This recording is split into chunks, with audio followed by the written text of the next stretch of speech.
Papaikot-ikot. Ito hinahanap namin yung Punggyukaku. Ayan. Mahaba yung pila. Masarap.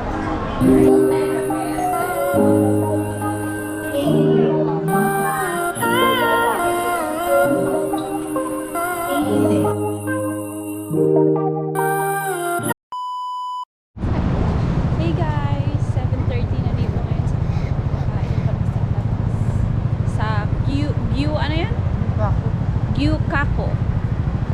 Ayan. Umaambon dito ngayon. Go, go, go.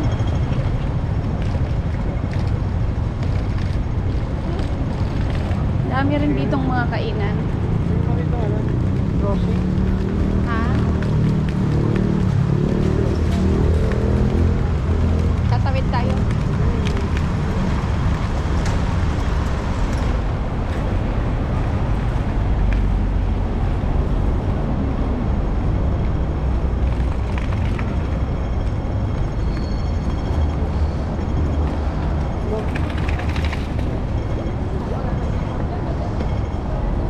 Uy, dito lang sa lane.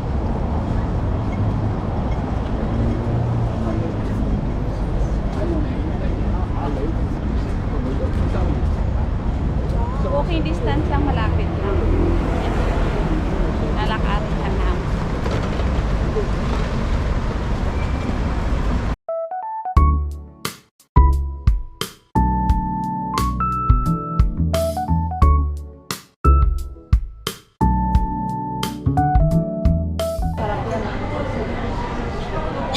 Ang pabango na parang ano.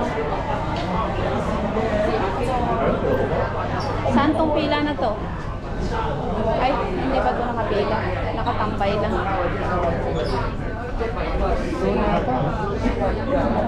Sure dyan.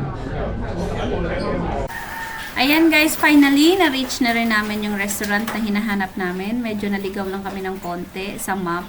Medyo confusing kasi yung paghahanap namin kasi nasa loob siya ng building.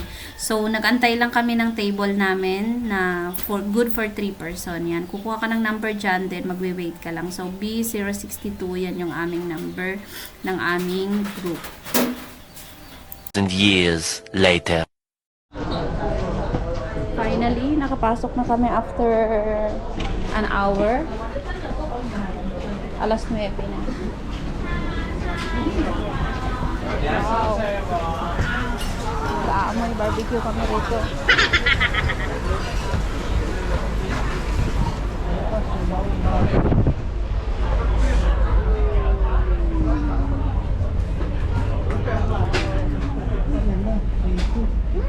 Nice place. Asa kayo CR?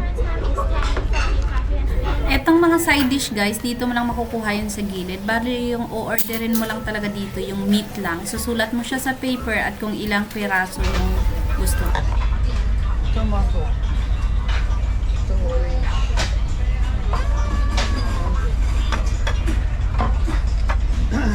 Mango cheese. Masarap yung soup. Yeah?